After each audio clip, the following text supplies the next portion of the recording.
আমরা তো জানি জন্মদিন উদযাপন করা জায়েজ নেই, কিন্তু আমরা দেখলাম বন্যা দুর্গত ক্যাম্পে শিশুর জন্ম উপলক্ষে আসন্না ফাউন্ডেশন ভালো খাবারের আয়োজন করেছে। এটা কিভাবে জায়েজ হতে পারে? শনিবার আর বুধবার নাকি নখ কাটা যায় না, এটা কি সত্য?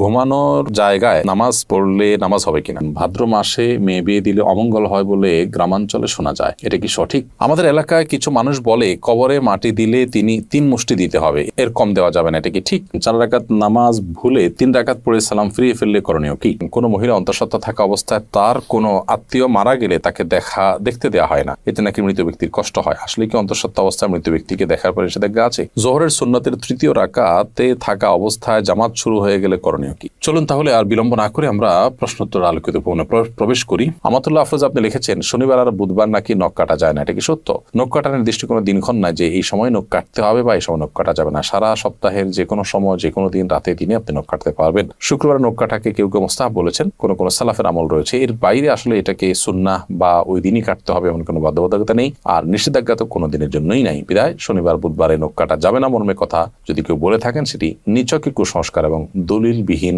একটি কথা। এমনি আমজাদ হোসেন আপনি লিখেছেন ঘুমানোর জায়গায় নামাজ পড়লে নামাজ হবে কিনা? যে জায়গাটা আপনি ঘুমিয়ে থাকেন বা শুয়ে থাকেন বা যেটা আপনার শোবার ঘর, শোয়ার জায়গা, সেখানে নামাজ পড়েছেন, যদি পবিত্র হয়, পাক হয়, নামাজ হয়ে যাবে, কোনো অসুবিধা নেই। তবে নামাজের যাতে মনোযোগ থাকে সেরকম জায়গা থাকা উচিত। ধরুন সেখানে ঘুমানোর জায়গা, সেখানে হয়তো কালারফুল না বিছানা আছে, সেটা আপনার মনোযোগ নষ্ট হতে পারে। এরকম হলে সেখানে বিছানা বিছিয়ে নেবেন, জানামাজ বিছিয়ে নেবেন বা এমন কিছু বিছিয়ে নেবেন যে আপনার মনোযোগকে নষ্ট না করে। এমডি মুস্তাফিজুর রহমান লিখেছেন তেলাওয়াতের সেজদার বিধান কি? যদি সেজদা না করা হয় তাহলে কি গুনাহ হবে? ভাই মুস্তাফিজুর রহমান, তেলাওয়াতের সেজদা দেওয়া ওয়াজিব। আপনি কোরআন কারীমের সেজদার যে আয়াতগুলোতে সেজদা বিষয়ক নির্দেশনা রয়েছে এবং তার পাশে সেজদা লেখা আছে, এগুলো তেলাওয়াত করলে আপনাকে সেজদা দিতে হবে।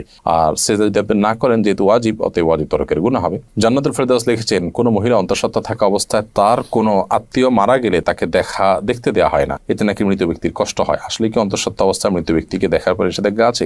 সম্পূর্ণ ভিত্তিহীন এবং কুসংস্কারের জন্য কথা। অন্তঃসত্ত্বা থাকা অবস্থায় অনেকগুলো কুসংস্কারের কথা আমরা জানি। এটা কাটা যায় না, সেটা কাটা যায় না, তারপরে চন্দ্রগ্রহণ হলে বাহির হওয়া যায় না, তারপর এই যে আরেকটা নতুন করে শুনলাম যে কোনো আত্মীয় মারা গেলে তাকে দেখা যায় না। একেবারেই ভিত্তিহীন কথা। আপনি যাদেরকে জীবদ্দশা দেখতে পারতেন, মৃত্যুর পর তাদেরকে দেখতে পারবেন। ধরুন আপনার শ্বশুর মারা গেছে, তো আপনি তাকে দেখতে পারবেন, যার সাথে আপনার দেখা দেওয়া যায় তাকে আপনি দেখতে পারবেন। অন্তঃসত্ত্বা হওয়া বা না হওয়ার কোনো সম্পর্ক এর সাথে বা এর কারণে কোনো পার্থক্য বিধানের ক্ষেত্রে হবে না। এমনি দেলোয়ার হোসেন লিখেছেন আমি গরু পালন করি, অনেক সময় গরুর প্রস্রাবের ছিটা কাপড়ে লাগে, এই কাপড় পরে নামাজ পড়া যাবে কি না? ভাই দেলোয়ার হোসেন, আপনি যে গরু লালন পালন করেন, এই গরু লালন পালন করতে গিয়ে যদি ছিটা পড়ে, সেই ছিটা যদি শুয়ের আগার সমপরিমাণ হয়, এরকম ক্ষুদ্র ক্ষুদ্র ছিটা যদি পড়ে 2-4টা, কোনো অসুবিধা নেই, এতে অসুবিধা হবে না। কিন্তু যদি অনেক বেশি পেশাব লাগে, ছিটা নয় বরং ফোঁটা পড়ে, অনেক ফোঁটা পড়ে, তাহলে সেক্ষেত্রে সেই কাপড় আপনাকে পরিবর্তন করে বা কাপড়ের সেই জায়গাটা ধুয়ে, যেখানে লেগেছে ধুয়ে আপনাকে নামাজ পড়তে হবে। আমাদের এলাকায় কিছু মানুষ বলে কবরে মাটি দিলে তিনি 3 মুষ্টি দিতে হবে, এর কম দেওয়া যাবে না, এটা কি ঠিক? না, এরকম কোনো বাধ্যবাধকতা নেই যে কবরে মাটি 3 মুষ্টির কম দেওয়া যাবে না, দিলে কোনো হবে এমন কোনো কথা নেই। কবরে মাটি আপনি 3 মুষ্টি, 5 মুষ্টি, 7 মুষ্টি, 6 মুষ্টি, যা খুশি দিতে পারেন। এমনকি মুষ্টিতে দিতেই হবে এমন কোনো বাধ্যবাধকতাও নেই। আপনি কোদাল দিয়ে দিতে পারেন, অন্য কোনোভাবে দিতে পারেন। মৃত ব্যক্তিকে দাফন করা ফরজে কিফায়া। সমাজের কিছু মানুষ যদি সেটি করেন, সবার তরফ থেকে সেটি আদায় হয়ে যায়। অতএব মৃত ব্যক্তিকে দাফন করার এই কাজে আপনি শরীক হলেন, একটু মাটি দিলেন, এটা সবের কাজটা আপনি করেন। বাট আপনার এটা মাথায় রাখা দরকার যে 3 মুষ্টি দিতে হবে এরকম কোনো বাধ্যবাধকতার কথা কোরআন বা সুন্নাহর কোথাও বলা হয়নি। এমডি মুখলেসুর রহমান আপনি লিখেছেন 4 রাকাত নামাজ ভুলে 3 রাকাত পড়ে সালাম ফিরিয়ে ফেললে করণীয় কি? 4 রাকাত নামাজ যদি 3 রাকাত পড়ে সালাম ফিরিয়ে ফেলেন এবং সালাম ফেরানোর সাথে সাথে মনে পড়ে, তাহলে ওই অবস্থা আপনি দাঁড়িয়ে যাবেন, আরো 1 রাকাত যুক্ত করে তারপর শেষে সেজদায়ে সাহু দিবেন। ইনশাআল্লাহ তাতে আপনার সালাত আদায় হয়ে যাবে। যদি সালাম ফেরানোর পর কথাবার্তা বলেছেন, উঠা বসা করেছেন বা সালাত ভঙ্গকারী কোনো কিছু হয়েছে, হাঁটাচলা করেছেন, এরপরে আপনার মনে পড়েছে, তাহলে ওই সালাত পুনরায় আপনাকে আদায় করতে হবে। অর্থাৎ হাঁটাচলা করেছেন, উঠা বসা করেছেন, কথাবার্তা বলেছেন, এরপর আবার 1 রাকাত প্লাস করে সেজদায়ে সাহু দিলে কিন্তু আর হবে না। 4 রাকাত সালাতকে 3 রাকাত আদায় করেছেন, করে সালাম ফেরানোর সাথে সাথে মনে পড়লো বা সালাম ফিরিয়েছেন, কোনো সালাত ভঙ্গকারী আর কোনো কাজ করেননি, মনে পড়েছে, তাহলে তৎক্ষণাৎ তার সাথে আরো 1টি রাকাত যুক্ত করে সেজদায়ে সাহু দিবেন, সালাত হয়ে যাবে ইনশাআল্লাহ তাআলা। এসএইচ মোহাম্মদ আল জাবির আপনি লিখেছেন ভাদ্র মাসে মেয়ে বিয়ে দিলে অমঙ্গল হয় বলে গ্রামাঞ্চলে শোনা যায়, এটা কি সঠিক? না, এরকম কোনো কথা নেই। বিয়ের ব্যাপারে এমন কোনো সময় বা এমন কোনো কাল নেই যে সময় কালে বিবাহ হলে কোনো প্রকার ক্ষতি হতে পারে বা উপকার হতে পারে। বিবাহ সব সময় করা যায় এমন একটি বিষয়। শুধুমাত্র হজের এহরামরত অবস্থায় বিবাহ বন্ধনে আবদ্ধ হওয়া নিয়ে উলামায়ে কেরামের ভিন্ন মত আছে। একদল উলামা ইকরাম জায়েজ বলেন, অন্য দল উলামা ইকরাম না জায়েজ বলেন। তবে এর বাইরে অন্য বছরের অন্য কোনো সময়, রমজানের বাইরে, কাটা চাঁদ বলে আপনার জিলহজ মাসে, কোরবানিদের মাসে, সে মাসে, কিংবা এই ভাদ্র মাসের কথা আমি নতুন জানলাম, তো এরকম কোনো মাসে বিয়ে করলে কোনো অমঙ্গল হয়, মঙ্গল হয় এরকম মনে করলে সেটি কুসংস্কার এবং বেদাত হবে। এ ধরনের কুসংস্কারের জন্য বিশ্বাসী হওয়া যাবে না। আফরিন জাহান লিখেছেন, আমার বাসায় প্রচুর পিঁপড়া, বিশেষ করে রান্নাঘরে কাজের সময় পিঁপড়া কামড়ায় বলে অনেক পিঁপড়া মেরে ফেলি, এতে কোনো গুনাহ হবে কিনা? পিঁপড়া যদি আপনি মারেন এতে গুনাহ হবে না, কিন্তু আগুন দিয়ে পুড়িয়ে পিঁপড়া মারবেন না। এ ব্যাপারে নবী সাল্লাল্লাহু আলাইহি ওয়াসাল্লামের নিষেধাজ্ঞা রয়েছে। এর বাইরে আপনার পিঁপড়ার উপদ্রব থেকে বাঁচার জন্য আপনি সেটা মেরে ফেলতে পারেন। যে কোনো প্রাণী আমাদের যদি উপদ্রবের কারণ হয় তাহলে সেটা থেকে আত্মরক্ষার জন্য আমরা সেটি মারতে পারি, কিন্তু নির্মমভাবে বা অপ্রয়োজনে কষ্ট দিয়ে তাকে তিলে তিলে শেষ করা বলতে যেটা বোঝানো হয় সেটা করা জায়েজ হবে না। জোহরের সুন্নতের তৃতীয় রাকাতে থাকা অবস্থায় জামাত শুরু হয়ে গেলে করণীয় কি? জোহরের সুন্নতের তৃতীয় রাকাতে আপনি আছেন, এমন অবস্থায় জামাত শুরু হয়ে গেলে আপনি আরেক রাকাতের সাথে প্লাস করবেন এবং তাড়াতাড়ি সেটা শেষ করে জামাতে শামিল হয়ে যাবেন। এক্ষেত্রে নামাজ ভেঙে ফেলবেন না। এটাই হলো ফুকাহায়ে আহনাফের মত এবং এটা অধিকতর শক্তিশালী। আল্লাহ সুবহানাহু ওয়া তাআলা বলেছেন কোরআনে কারিমে, লা তুবতিলু আমালাকুম, তোমরা তোমাদের আমলকে বাতিল করে দিও না, নষ্ট করে দিও না।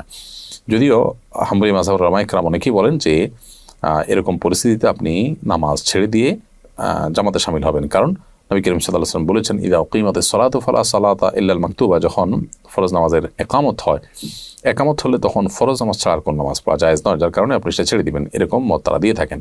মূলত এই হাদিসের আর একটা ব্যাখ্যা হতে পারে, সেটা হলো যে যখন একামত শুরু হয় তখন আর ফরজ নামাজ ছাড়া অন্য কোনো নামাজ নয়, অর্থাৎ অন্য কোনো নামাজ শুরু করা যাবে না। কিন্তু শুরু করা নামাজ যে ভেঙে ফেলতে হবে সেটা কিন্তু এখান থেকে পরিষ্কার বোঝা যায় না, অর্থাৎ এটার একাধিক ব্যাখ্যা হওয়ার সুযোগ আছে। বিধায় এটা দিয়েই চূড়ান্তভাবে প্রমাণ করা যে নামাজ ভাঙা যাবে সেইটা সঠিক নয়।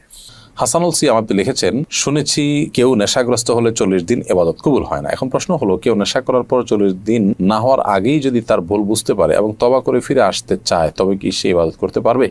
প্রথম কথা হলো, ইবাদত তো করতেই হবে তাকে। পারবে মানে কি? ইবাদত করতে শুধু পারবে না, ইবাদত করাটা তার জন্য আবশ্যক। 40 দিন ইবাদত কবুল হবে না এই ভেবে তিনি যদি 40 দিন নামাজ পড়া বাদ দিয়ে রাখেন তাহলে তো ডাবল গুনাহ হবে তার। কবুল না হওয়ার দুইটা অর্থ আছে। একটা অর্থ হলো যে বিশুদ্ধই হবে না, আরেকটা হলো যে ইবাদত করেছেন সেটা কাগজে কলমে বিশুদ্ধ হয়েছে, বাট আল্লাহ তাআলার কাছে সেটা অ্যাকসেপ্টেবল হবে না। তো এখানে নেশাগ্রস্ত হলে 40 দিন ইবাদত কবুল হবে না মানে দ্বিতীয়টা উদ্দেশ্য, অর্থাৎ আপনি সঠিকভাবে যথাযথভাবে করে থাকলে আপনার নামাজ হয়ে গেছে, বাট আল্লাহর কাছে সেটা কাউন্টেবল হবে না, অ্যাকসেপ্টেবল হবে না। এখন প্রশ্ন উঠতে পারে, আল্লাহর কাছে অ্যাকসেপ্টেবল না হলে করে লাভ কি? উত্তর হবে যে আপনি করে দায়মুক্ত হলেন, অন্তত আপনাকে আল্লাহ নির্দেশ করেছেন, নির্দেশ পালন করেছেন, সে কাজটা অন্তত হয়েছে। আল্লাহ কবুল কি করলেন না সেটা তো আরেকটা বিষয়। তো এই জন্য এরকম পরিস্থিতিতে নামাজ বা অন্যান্য ইবাদতগুলো আমাদের ঠিক অব্যাহত রাখতে হবে। আমরা তো জানি জন্মদিন উদযাপন করা জায়েজ নেই, কিন্তু আমরা দেখলাম বন্যা দুর্গত ক্যাম্পে শিশুর জন্ম উপলক্ষে আসন্না ফাউন্ডেশন ভালো খাবারের আয়োজন করেছে। এটা কিভাবে জায়েজ হতে পারে? দেখুন, প্রথম কথা হলো যে শিশুর জন্মের দিনটি, যে দিনে সে জন্মগ্রহণ করেছে, এই দিনটিতে বাবা মা, আত্মীয় স্বজন সবাই আনন্দিত, এবং সেই দিনে আনন্দিত হয়ে তারা যদি ভালো খাবার খান, মিষ্টি কিনেন, এটা না জায়েজ পৃথিবীতে কেউ কোনোদিনই বলেনি। শিশুর জন্মের দিনে ভালো খাবার ব্যবস্থা করা আর প্রতি বছর জন্মদিন উদযাপন করা, কেক, মোমবাতি সহ, যেগুলোর প্রত্যেকটার আলাদা আলাদা ধর্মীয় ব্যাখ্যা আছে। কেক কেন ব্যবহার হয় জন্মদিনে, অন্য কোনো কিছু থাকতে কেক কেন, মোমবাতি কেন জ্বালানো হয়, এগুলো নিয়ে আপনি যদি একটু সোশ্যাল মিডিয়াতে অথবা আপনি গুগলে যদি সার্চ করেন তাহলে দেখতে পারবেন যে এর পেছনের রহস্যগুলো কি। অতএব ওই জিনিসগুলো একটা, আর জন্ম হয়েছে শিশুর, সে উপলক্ষে ওই দিনে মিষ্টি খেলেন, ভালো রান্না করলেন, যে কোনো আনন্দের ঘটনাকে কেন্দ্র করেই তো আমরা ভালো কিছু খাই, সেটাকে পৃথিবীর কোনো আলেম মানে নাজায়েজ বলেননি। দুটিকে যদি আমরা গুলিয়ে ফেলি তাহলে তো ভুল হবে, এবং সেই সাথে এটাকে কেউ ইবাদত শরিয়ার কাজও মনে করছে না। দুইটা জিনিস এখানে। জন্ম দিবস উদযাপন যেটি বছর বছর হয়ে থাকে, সেখানে যে সমস্ত আইটেমের প্রয়োজন হয় সেগুলো অগ্নিপূজকদের বিভিন্ন বিশ্বাস থেকে এসেছে, তাদের কৃষ্টি বা কালচার। আর যে কোনো আনন্দের বা যে কোনো সুখের কোনো ঘটনা আসলে তখন খুশি হয়ে নিজেরা ভালো কিছু খাওয়া বা খাওয়ানো, সেটাকে পৃথিবীতে কেউ নাজায়েজ বলেনি, এবং দুটি কখনো এক জিনিস নয়। এই পার্থক্যটা আমাদের করতে হবে। আমরা অনেক সময় এই বিষয়গুলোকে গুলিয়ে ফেলি। অ্যাক্সিডেন্টের কারণে আমার পায়ে প্লাস্টার লাগানো হয়েছে, এটা ভেজানো যাবে না, এমত অবস্থায় গোসল ফরজ হলে কি করব? অ্যাক্সিডেন্টের কারণে আপনার পায়ে যে প্লাস্টার লাগানো হয়েছে পায়ে বা হাতে, সেই প্লাস্টার যদি ভেজানো না যায় পানিতে, তাহলে ওখানে প্লাস্টিক দিয়ে বিভিন্নভাবে পেঁচিয়ে তারপর আপনি গোসল করবেন। আর যদি সেখানে প্লাস্টিক দিয়ে পেঁচিয়ে গোসল করলেও পানি লেগে যাওয়ার আশঙ্কা থাকে, তাহলে কোনোভাবে কোনো কিছুতে রেখে উঁচুতে কোনোটা মোড়াতে বা কিছুতে রেখে এরপর আপনি আলতো করে পানি দিয়ে বাকি শরীর ধোবেন এবং সেই ব্যান্ডেজের জায়গাটা বা প্লাস্টারের জায়গাটা ভিজা হাত দিয়ে উপর দিয়ে আপনি মুছে নেবেন। ব্যাস, তাতে ইনশাআল্লাহ আপনার গোসল হয়ে যাবে। একইভাবে আপনি উযুও করবেন।